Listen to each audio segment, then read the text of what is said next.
Trigger warning. Heavy violence. Weapons. Mentions of blood. MCD. Chapter 2. Antihero. Dawn comes quickly after an almost sleepless night. Atsumu lies wide awake in his bed and stares at the ceiling, letting his conversation with Ikoa run through his mind. He fiddles with his necklace and plays with the crescent moon talisman in his fingers.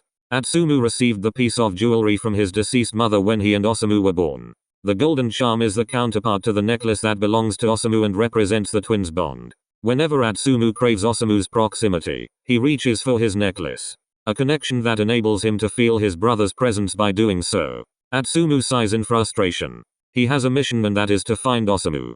If he's honest, Ikoa's help is exactly what he needs. Left alone, he has reached his limits, and Ikoa offers him opportunities he can only dream of. After all, Atsumu is in Sendai of all places, so wouldn't it be foolish to refuse his help? Ikoa is sly and Atsumu has absolutely no reason to trust him. But he can't get anywhere on his own, so what can he do? Miyagi is Ikoa's territory. Of course, he has much more possibilities than Atsumu alone, but why would that goon want to help him just like that? With Yakuza, nothing happens without ulterior motives. The deal Ikoa proposed is simple. Atsumu helps him out until they find Osamu. In return, Ikoa provides him with all the resources, information, and men he has. A win-win situation, if he was naive enough. Oh, Ikoa is a charmer and of course, he buttered Atsumu up. He knows full well Atsumu isn't that dense and wouldn't fall for his scheming, and yet Atsumu can't find the slightest clue as to what Ikoa's true aim is. Inarizuki's assassins are powerful, he said, and I have no intentions of messing with you. I know what you are capable of, Atsumu. So, is it truly just a short-term alliance? Apparently, Ikoa wants to help him without any ulterior motives and would therefore ensure his safety. All Atsumu must do in return is play a Yakuza member for a certain time, and if he's honest, he has made worse deals before. I'll be waiting for you at our headquarters tomorrow at 8 AM. My security men have been informed and will let you join us on the top floor. Ikoa grinned determinedly. If you don't show up, I don't know how much longer I can tolerate you here in Sendai. Atsu-chan. A threat. A legitimate one. Atsumu huffs and brushes his hair out of his face. For a while, he lies motionless in his bed, staring at the nothingness above him. His arm is positioned across his forehead while his other hand vigorously squeezes the charm of his necklace. Fuck this, he mutters as he kicks the covers off him and jumps up. Shirabu and Semi's golden retriever is already waiting excitedly as Atsumu sneaks down the stairs in his neon blue and black tracksuit. It's still way too early in the morning, and he doesn't want to wake up his landlords. Atsumu grabs the leash to go for a walk with Emi, jogging his morning lap as if he was living the life of a normal citizen and not that of an assassin. Sharp blades are hidden in his sleeve, just in case. Atsumu gasps and puffs, giving his body the rest. He barely got a wink of sleep tonight, and the after effects of the narcotics Yakuza injected are still palpable. Not as bad as they were yesterday, nevertheless he can't exactly say he feels good. Would he even be allowed to feel so if his brother is still missing? He's alive, Atsumu. He runs faster than he has ever done before in his life. Atsumu and Ikoa share a common goal. Osamu. By the time Atsumu returns, Semi has already left for work, and Shirabu is embroiled in a heated discussion on his phone. He waves to Atsumu, standing at the window inside their house while the blonde enters Shirabu's property with their dog. Atsumu returns the greeting with a sympathetic look. He's happy to take at least some of the work off Shirabu's hands by borrowing their dog for his purposes. Atsumu ruffles Emi's fur as he unleashes her and gives her a gentle pat on the side of her butt before she runs happily through the garden. For a moment, his lips twist into a gentle smile. Osamu loved dogs. He would certainly adore Emi. Atsumu jumps up the stairs and enters his apartment. He takes off his sweaty clothes and heads straight for the shower, turning the water so hot that it burns his skin and getting himself cleaned up. He hisses as he turns the shower to ice cold and the sudden change in temperature leaves a pleasant ache on his skin. As long as he feels something, he is alive. Atsumu hops out of the shower and gets dressed. He slips on a tight white shirt and drops his golden necklace over it for everyone to see. Attached to his ankle, hidden under his green cargo pants, are 3 different knives that he is oh so itching to use. Before sneaking into his burgundy jacket, Atsumu puts on his black leather holster vest, storing more weapons ready to use. He checks himself in the mirror and fixes his damp wavy hair, then he steps into his bedroom. Atsumu walks to his bed, his gaze falls directly on the brown leather sheath on the mattress. He swallows thickly. With slightly shaky fingers, Atsumu pulls the knife from its sheath and examines the beautifully curved blade. It is a clip point blade, with the back concave to make the tip thinner and sharper. Absolutely perfect for piercing and puncturing. Made for Osamu. As if that wasn't enough, serrations after the clip make using the knife even more painful. It features a very fine inverse belly on the upper side of the spine that has a bevel and adds to the slicing versatility. Even if Atsumu hates to admit it, 𝒂𝒂𝒄𝒆𝒔 was right. It is truly a beautiful weapon. He slips the knife back into its sheath and secures it to his belt. Atsumu's fingers graze the soft patch sewn onto the leather and skim over the outline of the sun and crescent moon. He takes a deep breath and furrows his brow. He will save Osamu, no matter what. Atsumu feels completely out of place as he stands in front of two huge skyscrapers. The windows of the buildings are shaded black and literally scream for Yakuza to linger around. 𝒂𝒂𝒄𝒆𝒔 doesn't exactly care about keeping his head low. Entering the lobby, he suddenly finds himself feeling so small. The people walking in and out of the building somehow make him wonder if his outfit actually suits this place he's in, and then he shakes his head. That's not important right now, and besides, Atsumu knows he looks flawless. The receptionist fires Atsumu a scrutinizing and almost disdainful look as he walks past her to get to the elevator. He decides he won't be unnerved by her and then lets it happen anyway. Two tall and broad guys standing firmly in front of the elevator make Atsumu's heart drop to his stomach, but don't seem to stop him from warily sneaking into it. He breathes a sigh of relief as the doors close and the elevator starts to take him to the top floor. Entering the lion's den. What a stupid bunny you are, Atsumu. After what seems like an eternity, a ping snaps Atsumu out of his thoughts, and the elevator doors open. A narrow hallway with black marble floor is revealed before him, illuminated by the faint daylight shining through a set of floor-to-ceiling windows on the right, offering a view over the dreary city of Sendai. Two black doors dare Atsumu to find out what's hidden behind them. One is at the end of the hallway, the other a few steps to his left. Atsumu hears voices, distant and muffled, that get louder the closer he walks toward the double door to his left. He tilts his head and listens, trying to pick out what the people behind it are talking about, but he can't figure it out. His gaze flits from the corner of his eye to the other door and he wonders if he should find out what's behind it. He pushes the thought aside, though. That's not for now. As Atsumu opens the door and enters the vast room beyond, the voices die down and several pairs of eyes fix on him. He feels like a lamb thrown to the lions. Hopeless and vulnerable. He scans the room and measures his chances of eliminating the 20-30 people around him, everyone wearing guns very prominently. Two goons to his right look like they're an easy match. The white-haired man in the back though could be a problem. And is that Hinata? Atsumu. 𝒂𝒂𝒄𝒆𝒔 pushes himself from his desk and walks over to the assassin, a sly smile emerging on his face. I was expecting you. 𝒂𝒂𝒄𝒆𝒔 throws his arm around Atsumu's shoulder, feigning to be his good old friend and not his foe, utterly convinced the assassin wouldn't kill him. Atsumu's body tenses, his breathing is shallow. 𝒂𝒂𝒄𝒆𝒔 is playing on his good nature and this bastard knows exactly Atsumu won't kill him as long as he is here. Atsumu swallows thickly the moment he spots 𝒂𝒂𝒄𝒆𝒔 standing next to 𝒂𝒂𝒄𝒆𝒔's desk. He has no doubt those curls and half-masked face belong to the very person he'd most like to kill first. He examines 𝒂𝒂𝒄𝒆𝒔 from top to bottom while 𝒂𝒂𝒄𝒆𝒔 slowly leads him through the room. Unconsciously, he takes one step after another, his mind too distracted, his gaze transfixed. 𝒂𝒂𝒄𝒆𝒔 is slim and ripped, his shoulders broad but his waist so small. Leaning casually against one of the floor-to-ceiling windows, he holds his black jacket folded neatly over his forearm, the contours of his muscles standing out thanks to the tight anthracite turtleneck shirt he's wearing. His head is tipped to the side, his gaze fixed on the city below. The dull daylight leaves the exposed part of his face even paler but doesn't quite pick out the color of those intense dark and cold eyes. Or maybe it's just because Atsumu can't focus his own enough to tell if they were brown, or black, or whatever. He doesn't care, he reminds himself. His slender fingers are hidden in the pockets of his slacks. Merely a section of his suede gloves peeks out from between the silky fabric of his pants and the tight-fitting sleeves of his shirt, ensuring that every inch of his skin is covered. Not even to his colleagues does 𝒂𝒂𝒄𝒆𝒔 reveal his true appearance. Not even here can Atsumu satisfy the insatiable thirst of his curiosity. What a shame. Atsumu would sooner or later tear off his idiotic mask to run his blade across his face. Would watch as 𝒂𝒂𝒄𝒆𝒔's blood embellished his own body. Would picture him on his knees and lose himself in those dark eyes that would peer up at him glazed over, no longer able to withhold any tears. Eyes as dark as the night. Eyes so intense and captivating. Eyes that should be fixed solely on him. Ain't that right, Atsu-chan? Atsumu whips his head to the side and only noticed now that he's seated between Hinata and the white-haired guy he spotted earlier. When the fuck did he sit down? And why the fuck is he even here? Only now does Atsumu realize that Oikawa has been talking about him, to him, the whole time. Shit, how much did he actually miss? Don't worry, Oikawa-san.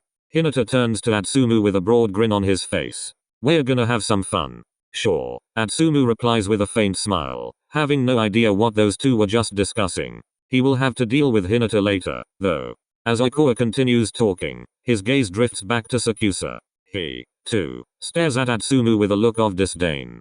Atsumu props his elbows on his knees and folds his hands in front of his face. His eyes burn into Sakusa's eternal night, the blades in his sleeves keen to be used any second. Atsumu honestly doesn't care what the Kumicho is talking about. All his senses warn him about right now is the man in black in front of him, whose desire to kill was at least as strong as his own. He just needs to get close enough to him, then. You're dismissed. Kyumi, you stay. Oh, and Chibi-chan. Oikawa crosses his arms in front of his chest and grins slyly. Make sure Atsu-chan gets the best of us. Hinata salutes him. Will do. Then the voices in the room get louder and the crowd gradually leaves Oikawa's office. Atsumu didn't take his eyes off Sakusa for a second, and neither did the latter. So, while Sakusa gracefully slips on his suit jacket, Atsumu walks toward him with tentative steps. Wary and careful, like two big cats about to attack each other any minute. A tiger and a panther, incompatible with each other. Mia, Sakusa says once Atsumu is only a few steps away and slows to a halt. He adjusts his collar before the skin at the corners of his eyes creases into a sick smile and the look he shoots the blonde is nothing but contemptuous. Already woken up from your beauty sleep? Sure, I've had 1,000 different dreams about how I'm gonna kill ya. Spoiler. Every one of them had a happy ending with you being dead. Or, so you did dream about me. It's only one quick step forward, pulling out the blade and stab. Only the best dreams, Omi-kun. Atsumu's hooded eyes shift to Sakusa's jugular while his hands slip into the pockets of his pants. The temptation is too great. Atsumu has never been so close to him as he is now, never so close to actually being able to hurt him, to kill him. He lets the blades of his knife slide down slowly but doesn't let on what he's doing. All he gets from Sakusa, however, is a scornful laugh. He lowers his voice and speaks just loud enough for only Atsumu to hear. Go on, Mia, show them your knives. I'd be happy to see the others shooting at least 40 bullets through that empty skull of yours. Atsumu stops his movements, a sly smirk creeping onto his face. Dunno what you mean. I came here unarmed, darlin'. Atsumu flashes a grin as if Osamu's knife isn't visibly attached to his belt. Sakusa snorts. Sure. Atsumu isn't a rookie, and this is one of the easiest tricks. The fact that Sakusa saw through him means nothing. He's just lucky Atsumu isn't actually carrying his favorite weapon because Atsumu knows Sakusa has no chance if he would actually get serious. Can't wait to work with ya, Omi-kun. You will never work with me, Mia. Never say never. Atsumu winks. You'd have a lot of fun with me. Sakusa's gaze falls on Atsumu's throat. Atsumu gulps. Sure, the asshole says. Hey Atsumu-san, let's go. Hinata rips them out whatever that is between them and waves him over. Ah, so apparently, he's teamed up with the kid. Atsumu nods, his gaze still locked on Sakusa's dark eyes. Alright, Shoyo. Break a leg. Sakusa's face is indifferent. Thanks, Omi. No, I mean it. Break a leg and die. Atsumu snorts. I ain't gonna make it that easy for ya, darlin'. He smirks, slowly walking away from him and joining Hinata. Atsumu doesn't care if Sakusa can attack him from behind, he wouldn't do it anyway. Not as long as Oikawa needs him. Before I die, you die. Atsumu muses, following Hinata deep in thought. That is until they arrive at the kid's car. They get in and Atsumu lifts a brow, turning to Hinata. So, Yakuza, huh? Hinata chuckles sheepishly as he starts the engine and drives the car. I'm sorry Atsumu-san. Oikawa-san told me I can't tell you yet. Sure he did, Atsumu muttered under his breath. He stares at Hinata, wondering how someone like him could end up joining Yakuza. The boy doesn't seem at all like someone who handles weapons and fights on a daily basis. He's too docile for that, too innocent. And here I thought you were just a humble worker intimidated by Oikawa's gang. I'm a good actor, right? Hinata announces proudly, his eyes twinkling and his grin stretching from one ear to the other. He gushes with enthusiasm. Why, though? You don't seem like the kind of guy who'd mess around. Hinata giggles again. Aren't the ones who seem to be harmless actually the worst? Atsumu raises both eyebrows and huffs a laugh, looking at the fellow ginger. Oikawa has been harmless so far. Hinata didn't even strike him as a Yakuza member. Was that a threat? A hint? How long? Atsumu asks. Hinata lifts a questioning brow in response as he turns to Atsumu for a second, then returns his gaze to the street in front of him. Atsumu decides to elaborate on his question. How long have you been watching me? Atsumu isn't stupid. It makes sense why Ikoa sent Hinata after him. The kid is easy to befriend and would be one of the last people Atsumu would suspect of belonging to Ikoa. Hinata was one of the first and only people from Sendai Atsumu allowed to enter his life, and now the assassin wonders how many steps Ikoa is actually ahead of him. Did all this just happen when Hinata met him? An unlucky twist of fate? Or was Ikoa already awaiting him in Sendai and set Hinata on him? That would be the worst case scenario for Atsumu because it would mean Ikoa knew a lot more than he openly admits. That he knew about things that not even Atsumu could grasp until now. Hinata stops the car and kills the engine. His gaze is fixed on the firm grip of fingers clutching the steering wheel, and a deep frown has settled on his forehead.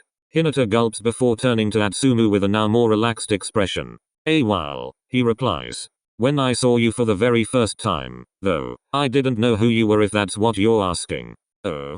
Aside from the fact that Atsumu can't see through Ikoa, can't read 𝒂𝒂𝒄𝒆𝒔 because of his mask, and would never have thought Hinata was a member of the mob, Atsumu is a master at reading people. He knows Hinata is telling the truth.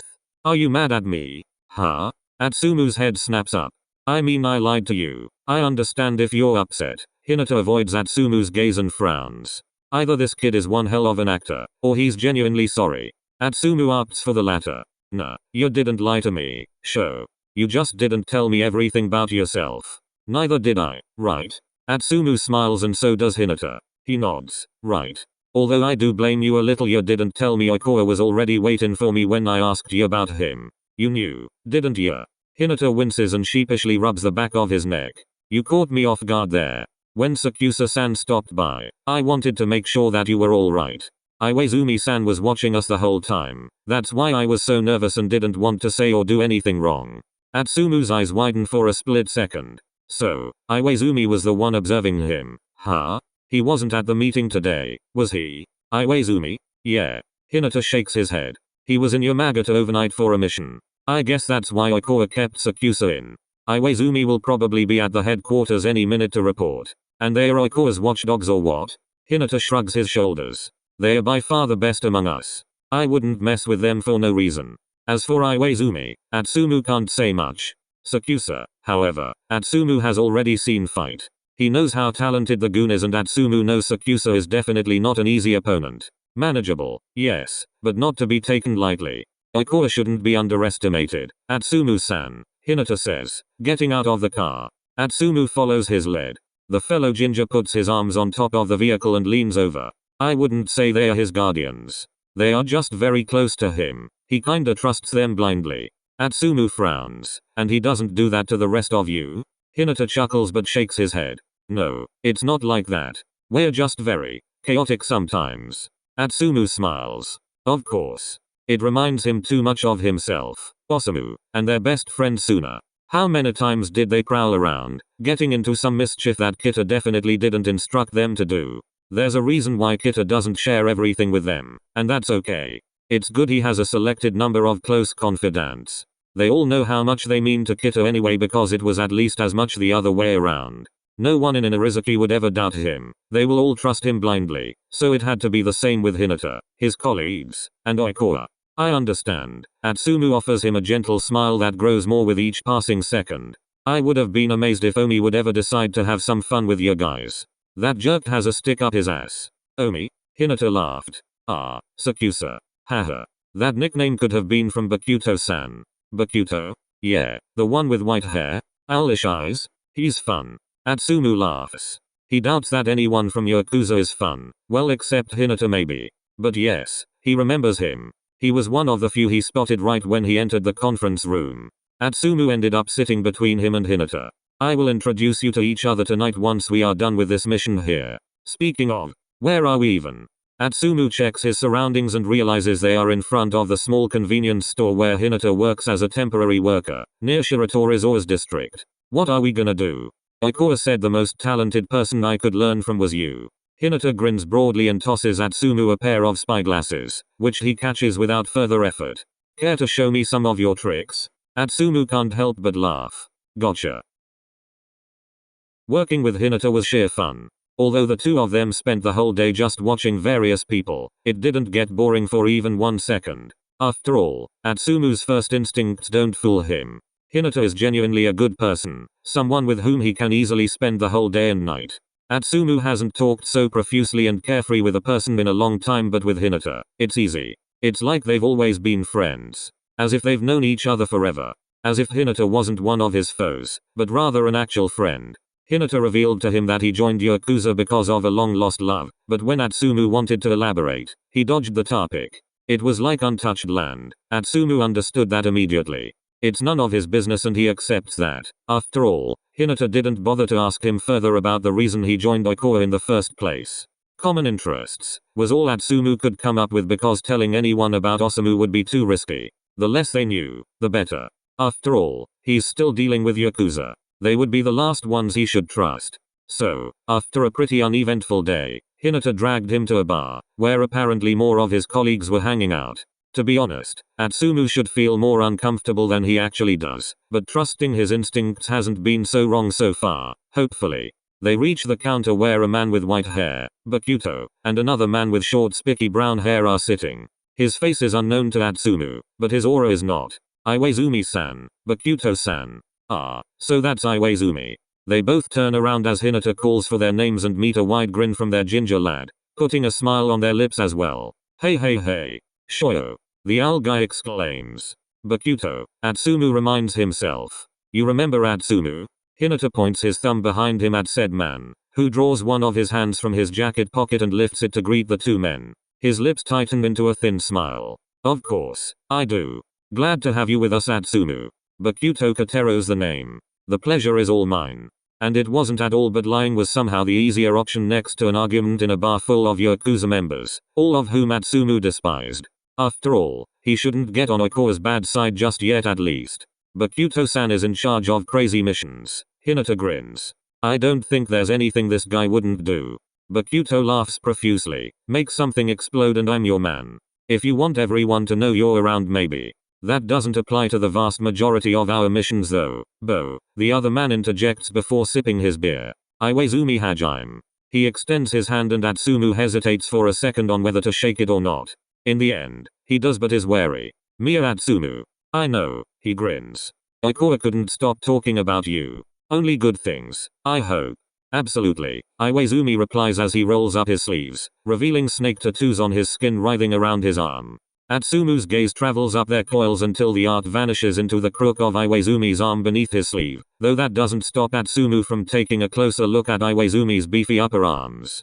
If Atsumu was in Ikoa's place, he would probably want to keep Iwaizumi around as well. So, you're assigned to Chibi-chan, huh? 𝒂𝒑𝒈 asks. Seems like it. Atsumu smiles weakly and shrugs his shoulders.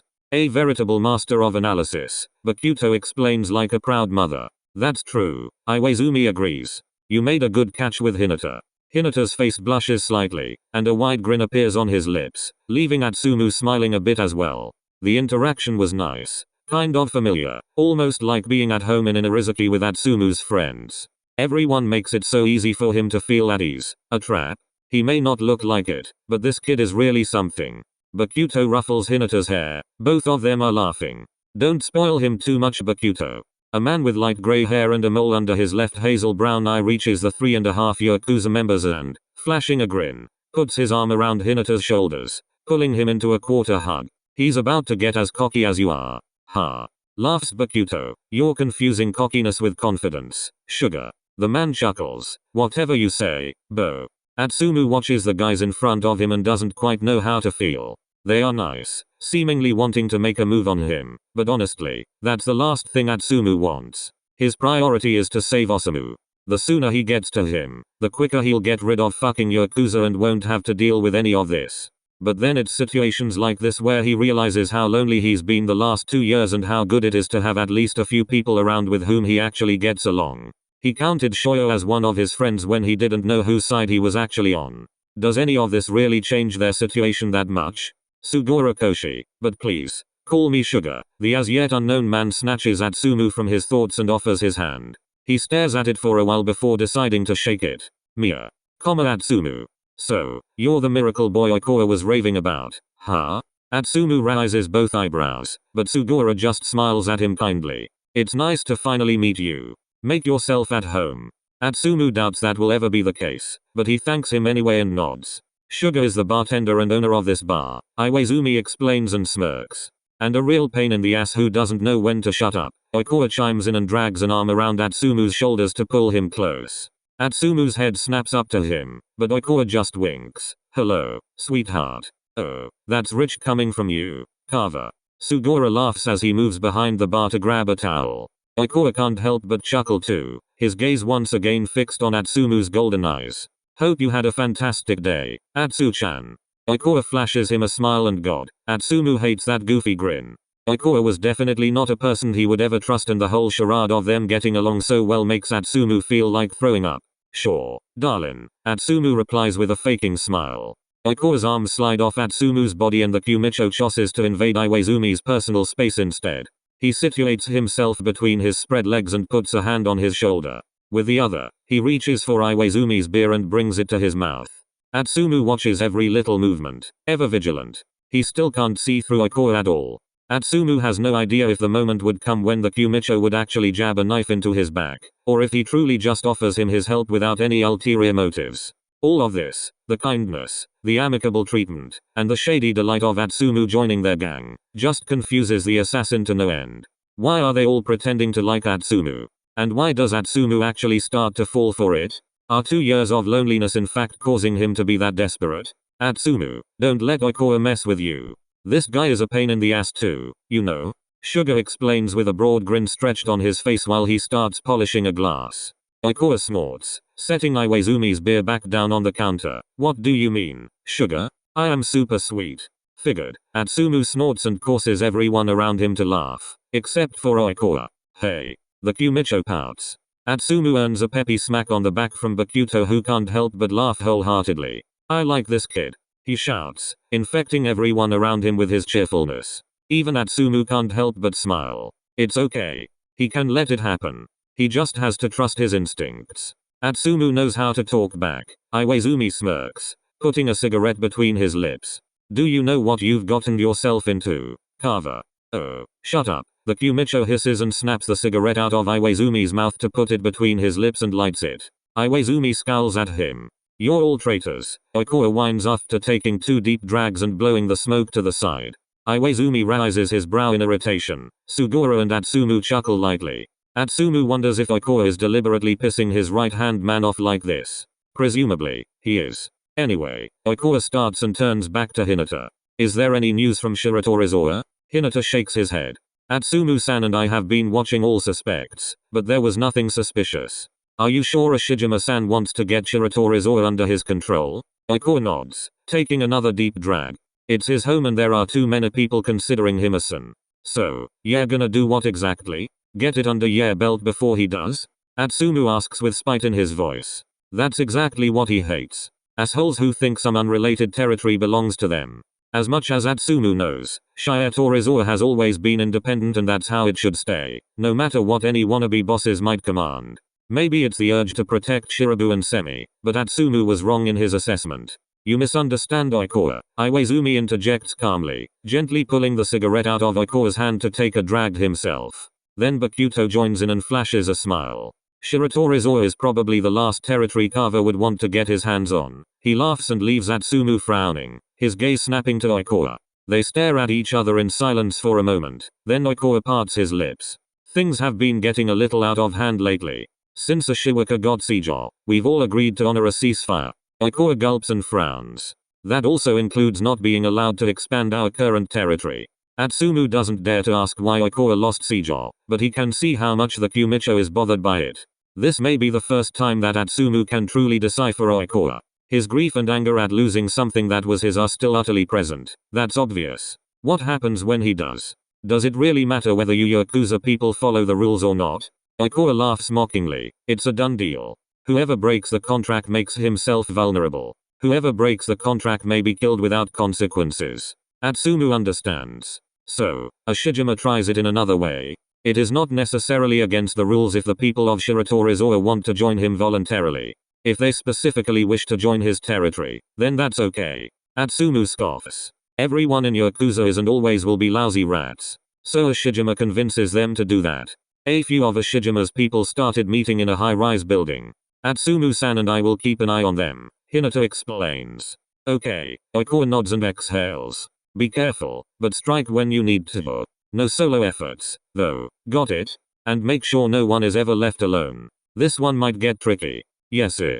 Hinata salutes and Atsumu nods. You can say what you want about Oikawa Toru, but you have to give him credit for caring so much about his men. It is important to him that none of them are ever put in serious danger. By the way, Hinata, have you exchanged numbers with Atsumu yet? Oikawa asks. Oh shoot. No, I haven't gotten to that yet.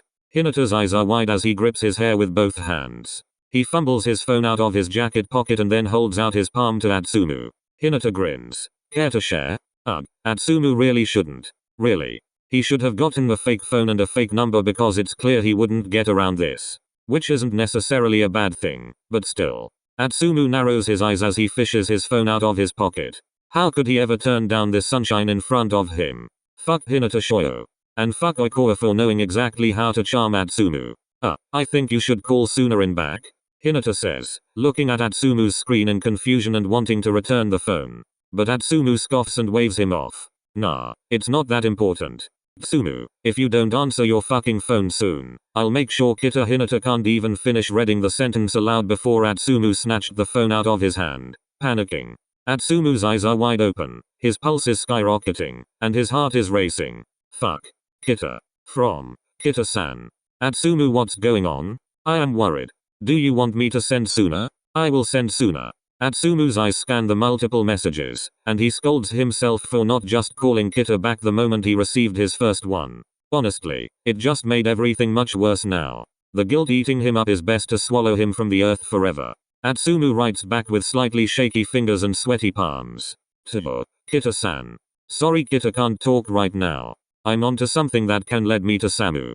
Don't send Rin.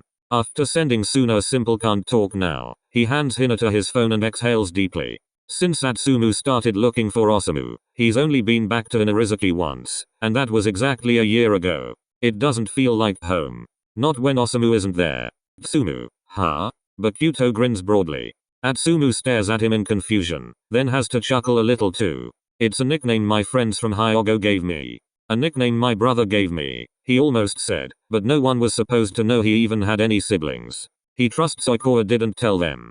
At least no one has confronted him about his real reasons for joining Yakuza. You people from Hyogo are really funny with your nicknames. Hinata laughs into Atsumu's phone. 𝒂𝒄𝒆𝒔, you should hear what Atsumu-san calls 𝒂𝒂𝒄𝒆𝒅. Omi. 𝒂𝒂𝒄𝒆𝒅 bursts out laughing, and Iwaizumi, Oikawa, and Sugura can't help cracking a smile as well. Probably more so because they are laughing at 𝒂𝒄𝒆𝒅. That guy is fun. Atsumu has to admit he, too, thinks this crazy guy is pretty amusing. Omi loves it when I call him like that. Atsumu chuckles. 𝒂𝒄𝒆𝒅 is already crying. Tsum and Omi. Now those are scary names for people like us. And Atsumu must admit 𝒂𝒄𝒆𝒅 has a point. He laughs. Here. Hinata beams and returns Atsumu's phone. I've saved all our numbers for you. Plus Omi-san. Atsumu likes him. Really. Hinata is such a good boy. But you'd better call him only in case of emergency, Iwaizumi explains. And don't text him at all. Unless you wanna get killed, Oikawa adds. Atsumu stares at him, a provocative grin looming on his lips, and Oikawa can't help but be infected. I told him not to, but I can only do so much. Noted. Atsumu smirks and mentally puts it on the list to make 𝒂𝒄𝒆𝒅's life insufferable. Anything else I should avoid? Atsumu peers up and smiles sheepishly, hands and phone tucked back into his pockets. Yes. You shouldn't touch him, 𝒂𝒄𝒆𝒅 says with a stern face. Unless you want a bullet through your head, Oikawa chimed in, throwing his arms around Atsumu's and 𝒂𝒄𝒆𝒅's shoulders. Atsumu chuckles and turns around. What? Is Mr. Perfect afraid of getting hurt? 𝒂𝒄𝒆𝒅 just really hates to be touched. So better keep an arm-length distance, then you're safe, Iwaizumi explains and finishes his drink. Is he highly sensitive or something? Kinda. Sugura explains, continuing to polish the glass. Let's just say he isn't all that covered up because he's ugly. The flame burning within Atsumu's stomach out of his curiosity has found new fuel, and at the same time, the assassin is somewhat envious of being the only one present who has yet to see 𝒂𝒄𝒆𝒅's true appearance. If that ever happens at all, Yeah, Omi-san is kinda a neat freak. He gets like really upset if something's dirty or dusty and it's in the same room as he is. Or if he touches anything he is not familiar with. Then you shouldn't be offended if he disinfects it first. Sometimes he still washes his hands 10 times afterward, laughs Bakuto. Misophobia. Atsumu doesn't say it out loud. He wouldn't be so sure if he hadn't already witnessed this disease. Sounds familiar, doesn't it, Ma? The agonizing expression of having to get too close to his victim, the gloves, the mask, the talent of not having a single drop of blood on him. No wonder 𝒂𝒂𝒄𝒆𝒅 is so damn good at what he does. He needs to be. And now Atsumu wonders how the hell 𝒂𝒂𝒄𝒆𝒅 ever joined Yakuza in the first place. And then he remembers what an asshole he is and doesn't wonder anymore. But enough of that. Sugawara decides and puts a glass of the finest whiskey on top of the counter for Atsumu and Hinata each. You've been here far too long with nothing to drink in your hands. Sugawara smiles. Atsumu does too. Atsumu decides he likes Sugawara as well.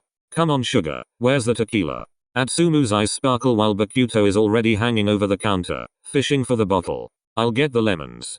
Hinata shouts and hops to Sugawara behind the bar. Atsumu laughs. He never doubted he liked Hinata, and Bakuto seems to be pretty cool, too. It's on me. Iwaizumi smirks. After all, we have to give our rookie a proper welcome, don't we? Oikawa chuckles. Ready for the real fun, Atsu-chan? Atsumu smirks. Maybe Iwaizumi and Oikawa are okay, too. Maybe. 3 weeks into Yakuza shit and Atsumu is starting to get pissed. Like, really pissed. Hinata was an angel. Really. Atsumu couldn't have asked for a better partner and they vibed outrageously. Every damn mission was so much fun for Atsumu, but he loses sight of his real goal. His real objective, the reason why he's here in the first place. The reason why Atsumu didn't lose his final straw to live. Osamu. And it annoys Atsumu. It bugs him so incredibly, because yes, by now he's pretty much allowed to do anything in Sendai, and fuck, he has so many opportunities he could never have dreamed of, and still, he doesn't get a fucking step further. Oikawa keeps baiting him with single pieces of information, some of which actually led to something, and that's probably the only reason why Atsumu hasn't blown up the entire headquarters yet, but the assassin was hoping for more. Much more. Because this is just not enough. The weeks he spent with Hinata and partly with Bakuto were fantastic. Really. They make Atsumu feel good. Like they're close friends. So much so that Atsumu forgets that in truth they aren't. Even Oikawa has somehow grown close to Atsumu. And he would like to beat himself up for that notion. A fucking Kumicho? What the hell is wrong with him? Someone like that could never be a good friend of his. Yeah, the last 3 weeks have kind of thrown Atsumu off emotionally. He likes the people he works with. Hinata is incredibly talented, which made every mission all the better. Bakuto has such an enjoyable and heartwarming manner that he instantly started to grow on Atsumu. The evenings they spent at Sugawara's bar after each mission were balm for his soul. And fuck, even Oikawa was someone Atsumu could somehow just let go with. It bugs him. Deep down, Atsumu doesn't want any of that. Or does he? 3 weeks into Yakuza shit and Atsumu is getting impatient, maybe even desperate. It's another crappy day in late December and Hinata and Atsumu are on a really damn important and tricky mission. After following and observing Ashijima's people for the past few weeks, they've gotten close to their hideout and are gathering the final information to actually proceed against them without incurring any consequences for Oikawa's crew. While Hinata sneaks into the building, Atsumu remains in the stolen car and observes the situation from the outside, letting Hinata know as soon as he spots any conspicuities. That's how it's been most of the time lately, simply for the fact that Hinata knows more about Yakuza crap and Atsumu would otherwise just blow up the entire building because he honestly doesn't give a shit about all this stuff with mutual truces or rules. He's an assassin after all, not a Yakuza member. So, elbow pressed beneath the slightly opened window, he rests his head on his hand and drums the steering wheel with his fingers. This is the boring part. Waiting. There are only so many times he can play out his plans in his mind before he wants to fucking go. Around 2 in the morning, right on schedule, some drunk henchmen come stumbling out of the hideout and stagger to where they've parked. Noted. This is normal. Atsumu and Hinata have been keeping an eye on those goons for weeks and know their daily routine inside out. 2 just left. That means 5 more men are still inside. Hinata must already be hiding near them. Hey Sho, Atsumu speaks through a small microphone attached to his collar. Everything okay? Yeah, Hinata whispers back, I'm on it. His voice is quiet in the headset in Atsumu's ear. Cool, replies Atsumu, still drumming the steering wheel and observing his surroundings. Cool, he says and puckers his lips. Then, he frowns.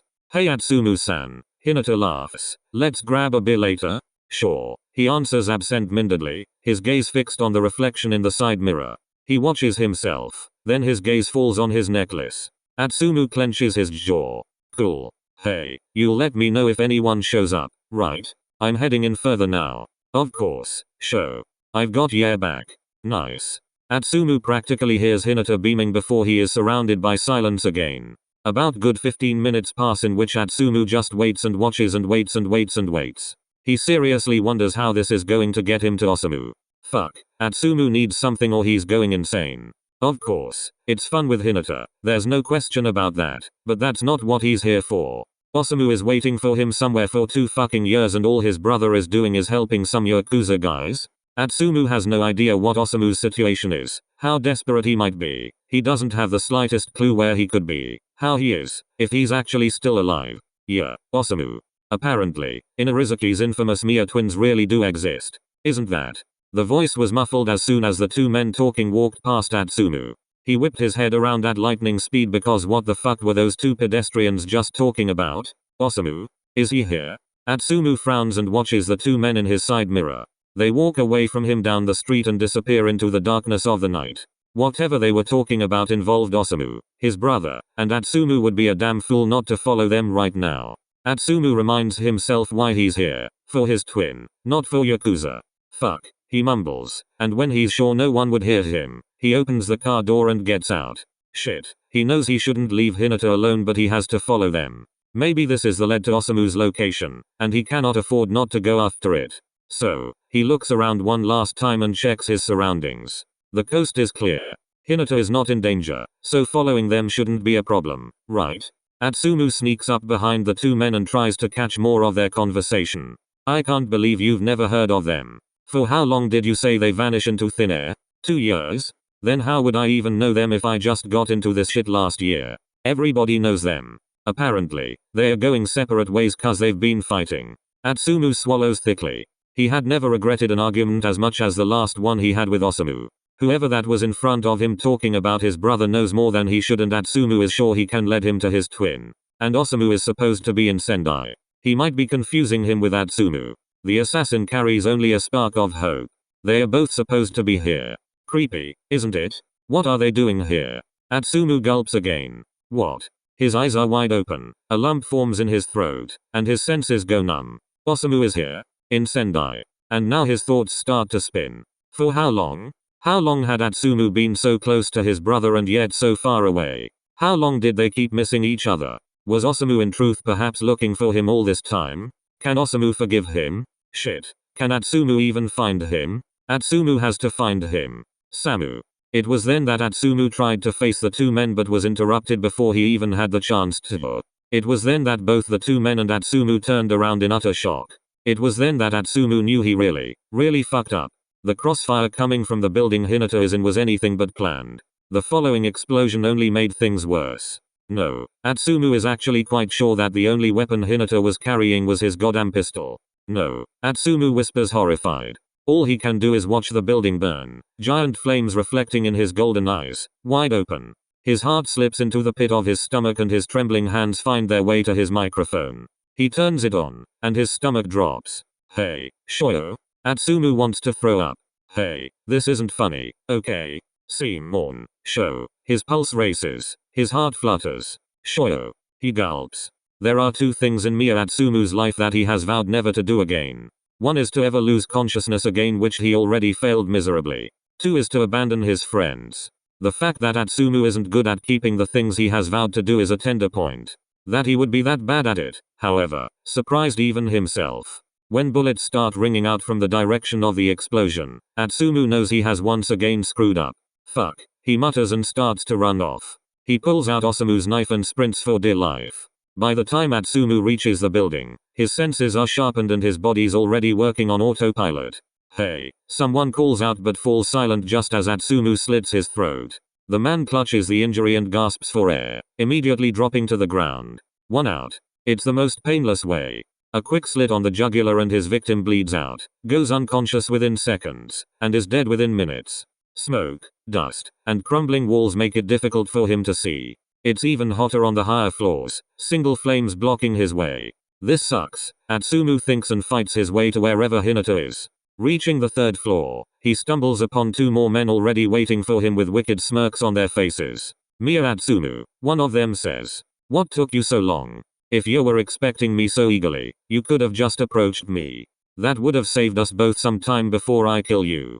"Kill us," he says. Laughs the same bastard mockingly, his buddy already flashing a blade from his sleeve, which of course doesn't go unnoticed by Atsumu. They fight with knives. Oh, that's mere child's play. You can ask your little friend how well that worked out for him. Where is he? Atsumu snarls. Dead for sure.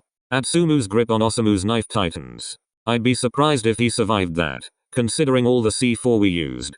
Cool, replies Atsumu. That means you're useless to me then? The men look at him in confusion. Before they can realize what's happening, Atsumu throws a blade hidden in his sleeve at the asshole, who was also about to pull out a knife and cuts his hand. He cries out in pain and grabs his wrist, staring in panic at the blade stuck neatly in the middle of his hand. Before the bastard who was talking to Atsumu can pull his gun out of his pants from behind, Atsumu kicks him in the knee, causing him to slump to the floor, and then kicks him in his face. He ends up on his stomach, so Atsumu jumps on his back and rams the blade of Osamu's knife into his kidney, pushing the serrations in so deep that they inflict maximum damage. This bastard will bleed into his stomach, quickly and without any mess. As his screams choke to a whimper of pain, Atsumu returns his attention to the other, kicking him in his lower back and sending him stumbling against the wall. Trying to brace himself with his uninjured hand, Atsumu snatches it and drags his arm behind his back, grabbing the handle of the knife stuck in his other hand and ramming it into the wall, trapping the asshole. Osamu's blade finds the goon's neck. Listen, Atsumu begins. I'm a really impatient person. But I'm also very merciful, so I'm gonna give you 2 options. Either you tell me right now where my little ginger friend is and your death will be quick and painless, or Atsumu presses the blade harder against his neck, causing some blood to trickle down. Or this is about to get very uncomfortable for you. You decide. Go to hell, shithead. Atsumu makes the sound of a wrong buzzer. Wrong answer, buddy. He jabs Osamu's knife into his back and drags the blade along his spine. The goon cries out in pain while blood rushes down his body and his legs start to go limp. Before Atsumu lets go of him, he wipes the blade clean on the idiot's clothes and puts it back in the sheath. What a waste. Atsumu grumbles and takes a step back. You're not getting out of here alive, gasps the first one Atsumu knocked down.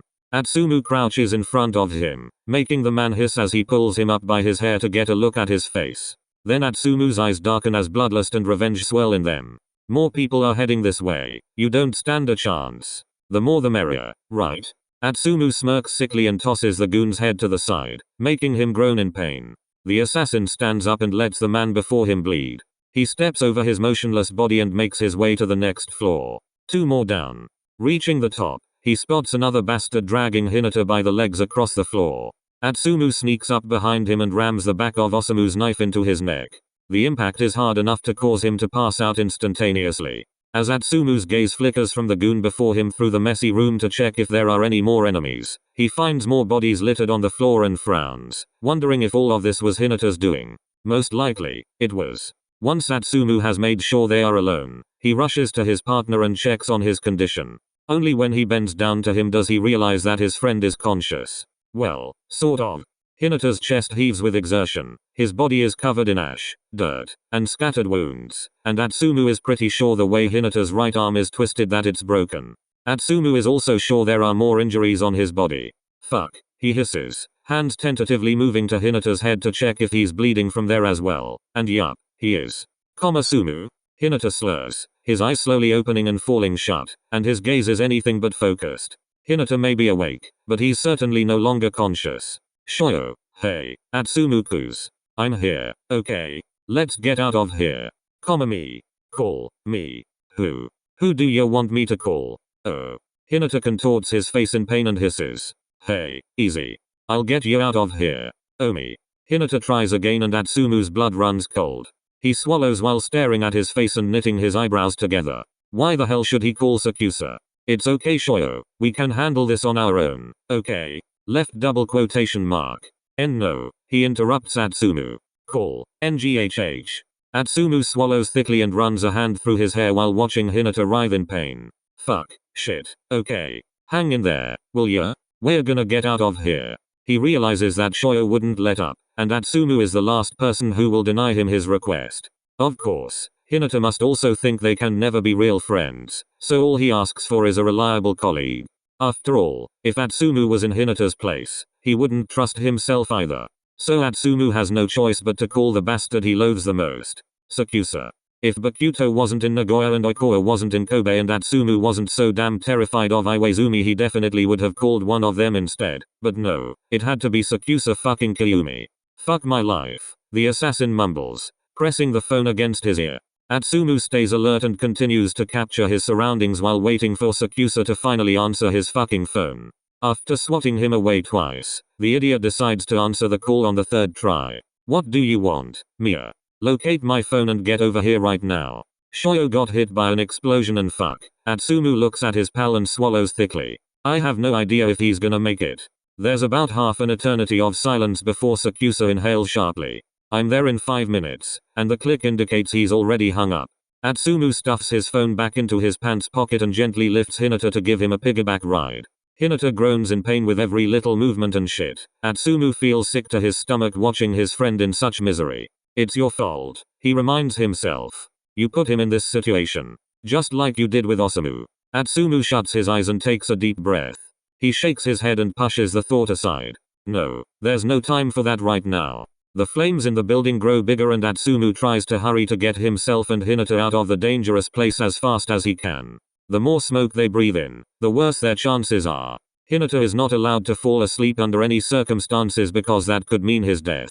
When Atsumu notices more people sneaking into the building from downstairs, he hides in a corridor next door. Fuck, now he understands why Hinata asked for help. Atsumu can't do much with him on his back. Hey Sho, he whispers, his senses sharpened. You have to be quiet now, okay? Or we're really gonna have a fucking problem. Hinata groans softly as Atsumu urges them both into the darkness, and just at that wrong moment, they draw attention to themselves. They're over there. He hears a man shout and the next thing that follows is a dull sound and the thud of a body hitting the ground. Fuck. Atsumu exhales shakily and guides his fingertips to the handle of Osamu's knife. His body tenses and his heart goes crazy with adrenaline. Atsumu clutches the handle tightly. He sets Hinata down carefully to be ready to fight, trying not to hurt him further. By the time someone approaches him, Atsumu gets ready to attack. It's dark. All he can rely on are his ears. Hearing the rubbing of pebbles against the ground, Atsumu lunges and prepares to stab his enemy, but his wrist is caught in the motion and his arm is twisted in such a way that Atsumu immediately drops Osamu's knife in the pain the stranger inflicts on him. He feels gloves around his skin. Omi, he spits out. Put your fucking knife away, Mia, and let's get out of here. He pushes Atsumu away from him. Now, he demands explicitly, already making his way back downstairs. Atsumu frowns and blinks once or twice.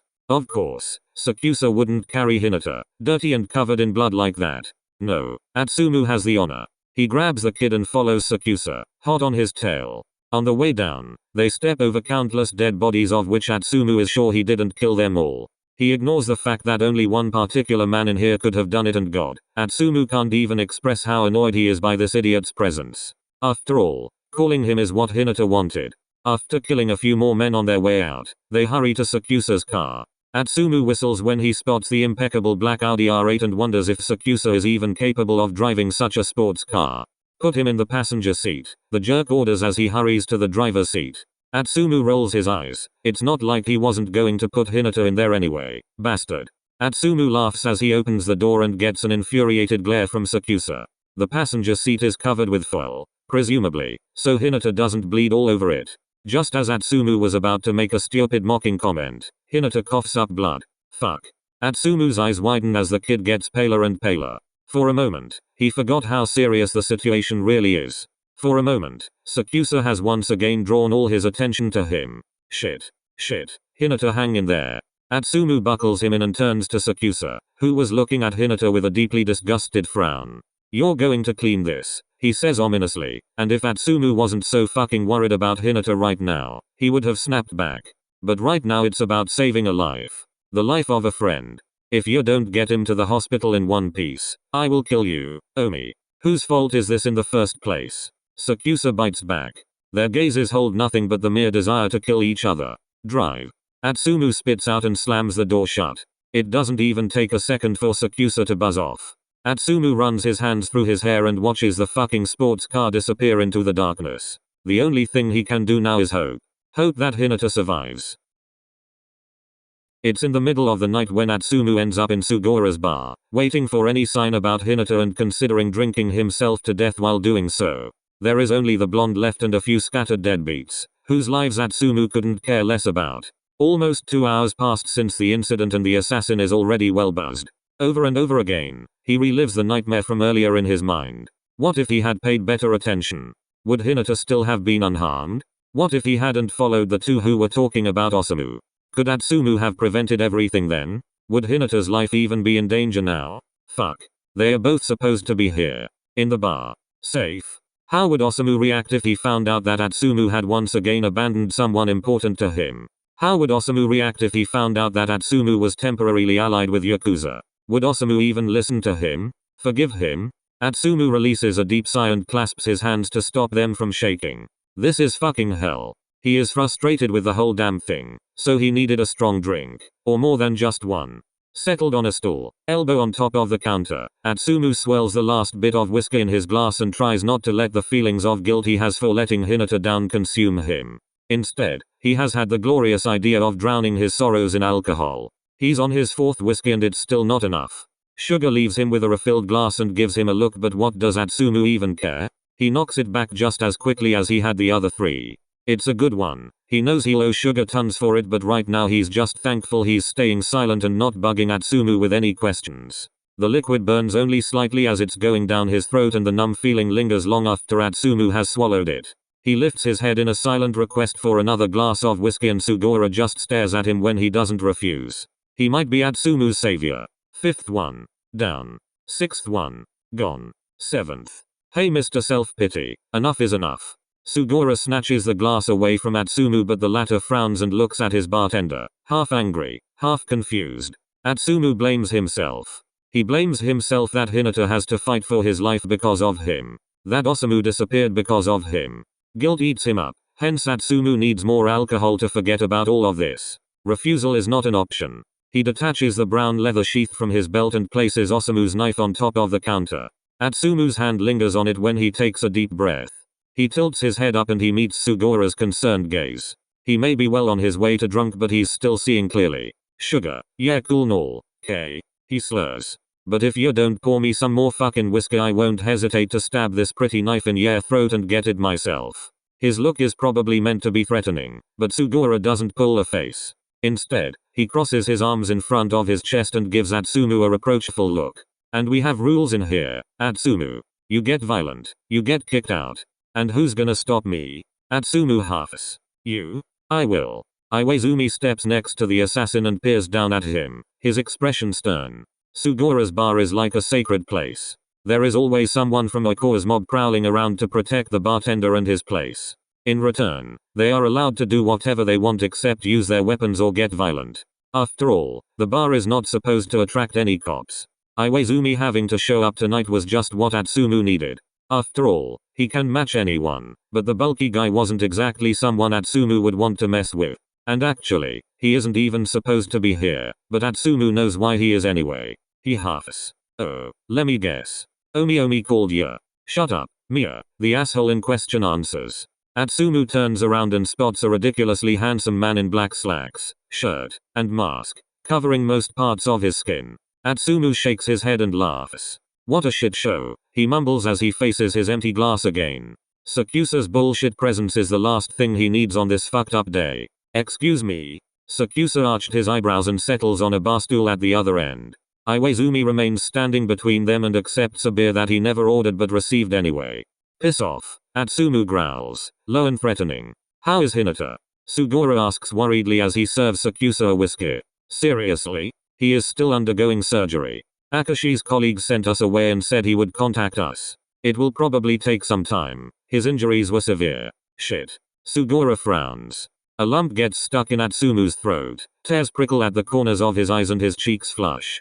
If Hinata dies because of him, he will never forgive himself. If he dies, it will be his fault. Entirely his own. Atsumu gulps. How much does he wish to undo what happened? How much does he wish he had taken better care of Hinata? Fuck, why did he let him out of his sight? Atsumu clutches his empty glass to suppress the shaking of his hands and scrunches his eyes shut. His leg is nervously bobbing up and down, his head completely dazed. I know what you're capable of. Did Iko assign him to Hinata so he could watch him? Of course, he did. And Atsumu has failed again. He's a good for nothing. A failure who can't even find his brother. How is he supposed to take care of Hinata, the sunshine who has made his whole life so much better in the last 3 weeks? Does Iko know? Sugura's voice is quiet. Iwaizumi nods. Yes, he breathes and runs his hand through his hair. He's on his way. Atsumu opens his eyes. I'm sorry, Iwaizumi. His voice is soft. Iwaizumi rests his hand on Atsumu's shoulder and glances at him sympathetically. Atsumu's eyes are red-rimmed, but he doesn't dare to shed a single tear. Not as long as Hinata lives.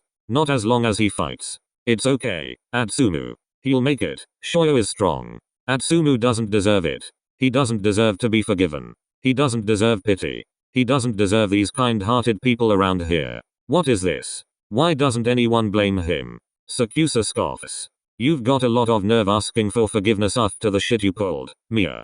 6 pairs of eyes land on Sakusa, one of them holding a small blazing fire so eager to get out of control. Atsumu blinks, takes a second to understand what's happening, then frowns. Seems like not all of them are as kind-hearted as he thought. The shit I pulled? Atsumu stands up and walks toward Sakusa. If you had answered your fucking phone earlier, Hinata might have had an even better chance. Sakusa laughs mockingly and turns to Atsumu, his elbow still resting on the counter, the whisker glass firmly in his grip. Whose fault is it in the first place that it's come to this? Shouldn't you have been keeping an eye on him? Atsumu clenches his jaw, his fists were balled up in the pockets of his jacket, pulsing and pumping like he is barely containing life in them. They want to make a connection with Sakusa's face. He hits Atsumu where it hurts. But the assassin can't exactly say it feels bad. He's sick of hypocrisy because yes, he screwed the fuck up. And no one should forgive him just because he's a fucking assassin from Inarizaki who claims to have so much up his sleeve. Yet the truth is quite different. If Hinata dies, it's your fault. It hurts. But it's true. Only you are fucking responsible, so don't start putting any blame on me. Fuck, Hinata. I didn't mean to. Atsumu rams his nails into the flesh of his palm to suppress the shaking. When is he going to stop ruining everything? When will he stop putting the people around him in danger? When can he finally be trusted? I don't understand why Ikoa thinks so highly of you. Everything I see from you is pathetic, Sakusa says with venom in his voice and gets a glare from Iwaizumi. Kyo, that's enough. Atsumu holds Sakusa's gaze. If he can't even take care of Hinata on such a puny mission, how will he ever be able to take care of Osamu? Atsumu stares at the floor. How will he ever be able to find Osamu? If all assassins from Inarizaki are as miserable as you are, I'm not even surprised why your partner went missing. Atsumu's head snaps up. What? I said, your partner probably deserved to get lost. There are many things in life that Atsumu endures. Someone insulting his brother is none of them.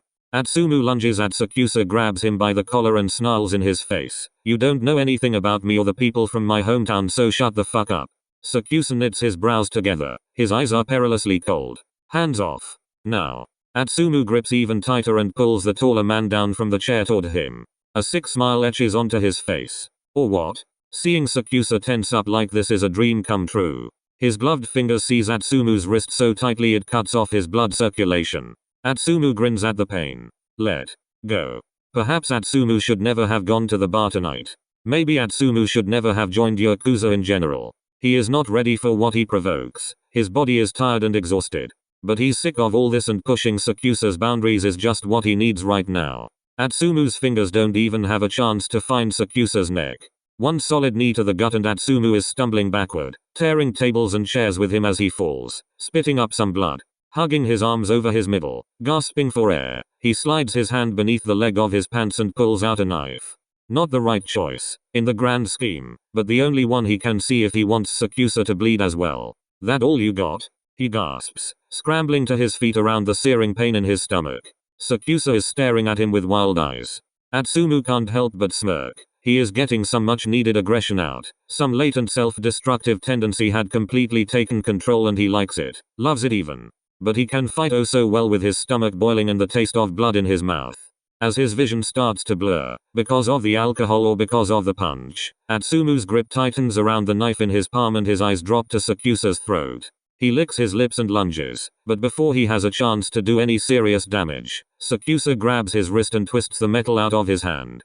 A minor loss for what Atsumu had actually planned. In the motion, Atsumu sneaks his fingers around the grip of 𝒂𝒂𝒄𝒆𝒔's pistol, but it takes only a heartbeat before Atsumu gets an elbow smashed into his ribs, another heartbeat, and gloved fingers wrap around his throat and press him against the wall. Atsumu laughs seeing 𝒂𝒂𝒄𝒆𝒔 boiling with rage, and he wonders what would have happened if he actually had been serious. The grip on Atsumu's throat tightens, constricting the air in his lungs, and leaving a burning sensation crawling up his chest. 𝒂𝒂𝒄𝒆𝒔 presses him against the wall, gun pointing at his head. Touch me and you'll burn. His eyes are as cold as ice and as dark as the night.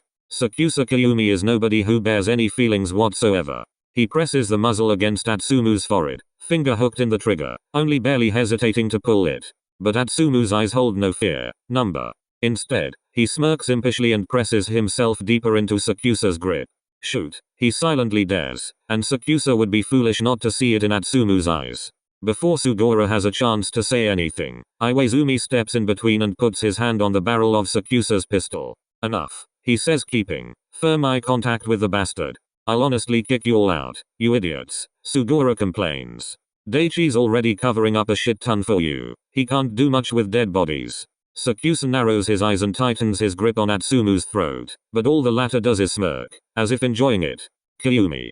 Iwaizumi's voice is threatening. Iko needs him, otherwise, Atsumu would be dead already. He knows that much. Assassins are all the same. Kyumi huffs and releases his grip, his hand holding the pistol slowly lowering, only ever thinking of their own interests. He puts the pistol back into the holster and turns around. He doesn't seem to care that Atsumu could stab him from behind. Perhaps he suspects he wouldn't. Instead, 𝒂𝒂𝒄𝒆𝒔 downs his whiskey in one go and heads toward the bar's exit. Before he leaves, he halts and turns to Atsumu. Mia. His dark eyes pierce into Atsumu's soul. When the time comes, I'll be the one to shoot you. And then, without another word, he leaves the bar. A dare. Game's on, Omi.